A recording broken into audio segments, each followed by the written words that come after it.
hearing loss of this there.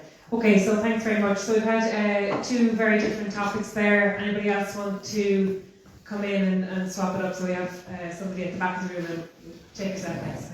How you doing there? I was just wondering what are the panel's thoughts on enacting the Occupied Territories Bill, and for those who are in current government parties, why has it not been enacted yet? Thank you. So, yes, from the far end, please, Mark. So we'll take from there. Thank you. Yeah, an excellent question. And I know I put up over social media the last 2 days my last contribution to Shónagh, where I actually called for the enactment of the Occupied Territories Bill. This is a most necessary bill. We cannot afford to keep looking at television and the disgraceful scenes that are coming out of Palestine at the moment and not enact the Occupied Territories Bill. In my own party, we offered during the recent recess that we would actually go back and sit to actually enact it. It wasn't taken up by government. It's wrong. It needs to be enacted. Like anybody in this room who looks at that television, and the people I meet cannot look at television anymore. The disgraceful scenes are there. So from my point of view, it needs to be enacted. I know I've worked and spoken to Senator Frances Black, who was a colleague for the last 4 years. She's doing great work around this, and I support her in everything she's done, and it needs to be enacted as quickly as possible.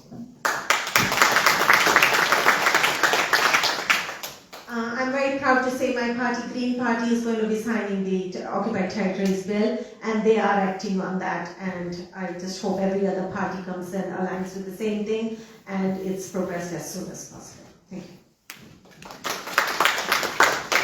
I've spoke many times in the Dáil around the Occupied Territories Bill and around Palestine, and I'm sick to my stomach looking at genocide before our eyes. Years ago we had genocide in the world before. We didn't see it on our television screens. We wake up to it morning, noon and night now, and the Occupied Territories Bill must be passed. There's no ifs or buts, and I have also met with the Palestinian ambassador to this country, and we have had several chats around this, and I will fully be supporting, as an independent, should I be re-elected, the Occupied Territories Bill.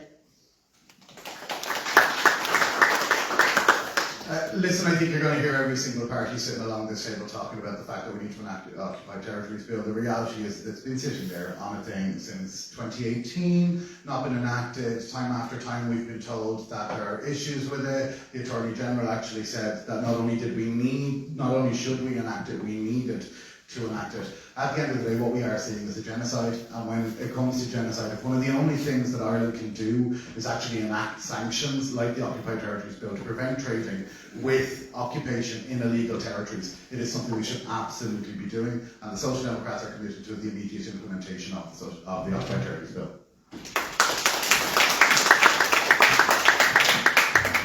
The Occupied Territories Bill absolutely should be passed. It needs to have amendments to make sure that it is robust legislation. I know from different legislation that I have brought in Leinster House that having it robust and agreeing to support the amendments that will come in to make it more robust are important. What's happening in Palestine is horrific. I've spoken about it in the Shónagh, I've spoken about it in the European Parliament. It is heartbreaking. Ireland made a very firm stance when they recognised the state of Palestine as a state. And I think that as a country we have shown great compassion and great leadership in relation to it. Thank you. Look, we're all appalled at the dreadful actions of Israel against the Palestinian people, as were by the Hamas on those attacks on October 7th last year as well. But what Ireland and the government has consistently tried to do is build a coalition of support across Europe with like-minded countries to make sure that we could exert the most amount of pressure on for a European-wide response. I'm very proud of the fact that Ireland was one of the first European countries to recognise Palestine, and that we've done that, and that we have a Palestinian ambassador in Ireland now. In relation to the Occupied Territories Bill, the Attorney General's advice was clear. The recent judgment by the International Court of Justice did make a difference and did allow us to go back and seek the Attorney General to look at it again in that context, in the context of the judgments of the ICJ. And that now means that the advice is, with some amendments, the current Occupied Territories Bill is not in its current form, but with some amendments it could be passed. We want to use trade as a tool to stop the Israelis from the ongoing barbaric nature of their attacks.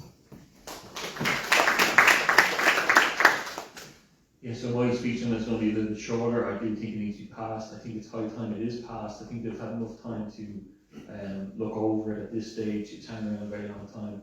Of course, it's very harrowing what's happened over there. So I think instead of jumping around and dancing around the issue, just get it signed already. Thanks. I think, as Chris rightfully said, this bill has been around for a very long time, and while I can appreciate the admirable efforts for both robust amendments and ensuring the bill is, proved, the same care was not shown to the family and care referendums, which were pushed through and cost the state €20 million.